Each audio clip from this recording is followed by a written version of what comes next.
राजी हो, इस बच्चे का बाप नहीं है इसलिए मांग रही हूँ। लोग इस बेकारन को देखे बगैर ही इस तरह यहाँ से क्यों गुजर रहे हैं? मेरी मदद करो। कुछ की तिजोरियाँ भरी हैं और कुछ तो भूखे पेट सोते हैं।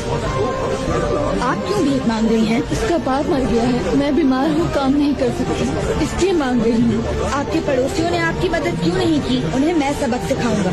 आप बिल्कुल फिक्र ना करें। जुमे के खुतबे की हमारे दीन में बड़ी अहमियत है। इन खुतबों के दौरान लोगों के मसाइल उजागर होते हैं, उनके हल ढूंढे जाते हैं। इस जुमे तुम में से किसकी बारी है? इस जुम्मे का खुतबा मैं दूंगा। तुम्हारे खुतबे का मौजू क्या है?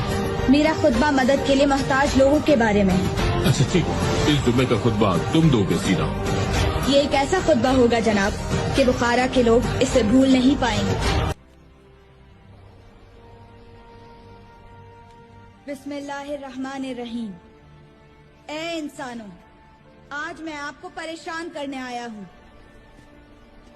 मैं यहाँ पर आपके ज़मीर को झंझोड़ने के लिए आया हूँ और आपकी आंखें खोलने आया हूँ।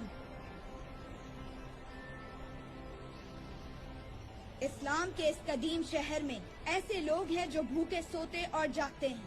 क्या आपको सुकून की नींद सोते शर्म नहीं आती? मुसलमानों के शहर में अगर एक भी शख्स भूखा रहे तो पेट भरना और पेट भरकर सोना बड़ा ऐब है। एक दिन पैगंबर सल्लल्लाहु अलैहि वसल्लम ने घर में भेड़ ज़िबाह की। हजरत आयशा ने उसकी टांग के सिवा सारा गोश्त पड़ोसियों में बांट दिया। जब पैगंबर घर आए तो उन्होंने पूछा कि भेड़ का कितना गोश्त बाकी बचा है। हजरत आयशा ने जवाब दिया, एक टांग के सिवा कुछ भी बाकी नहीं रहा।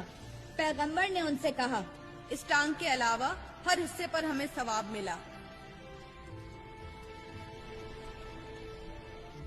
हमें इस मिसाल से सबक लेना चाहिए और गरीब गुरबा और भूखों का ख्याल रखना चाहिए। हम जिस शहर में रहते हैं इसमें कोई भूखा नहीं रहना चाहिए। ना भूलिए, मौत के बाद की जिंदगी में हमसे इसका हिसाब लिया जाएगा।